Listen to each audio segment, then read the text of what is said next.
หมอศูนย์กลาง103กองทัพประชาชนลาวแม่นหนึ่งใน6ห้องหมอศูนย์กลางซึ่งขึ้นกับเหล่าหบเสนาหักกลุ่มใหญ่พลธิการกองทัพที่ผ่านขบวนวิวัฒน์แห่งการกำเนิดเติบใหญ่ขยายตัวโดยสืบทอดจากห้องหมอ50เตียงที่ขึ้นกับเสนาหักศูนย์กลางในเมื่อก่อนห้องหมอศูนย์กลาง103กองทัพได้เฮ็ดหน้าที่ปิ่นปัวกวดพยาธิให้แก่นายและพลทหารพนักงานรัฐกร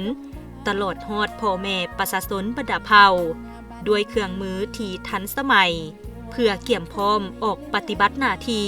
เมื่อมีคำสั่งจากขันถึง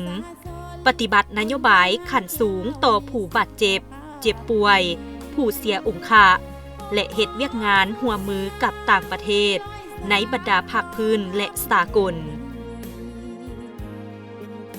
สมเสยวันสั่งตั้งห้องหมอศูนย์กลาง103กองทัพ12สิงหา1976 52สิงหา2026ครบรอบ50ปีอย่างสุดใจอวยพรใจนักฮบลอยสา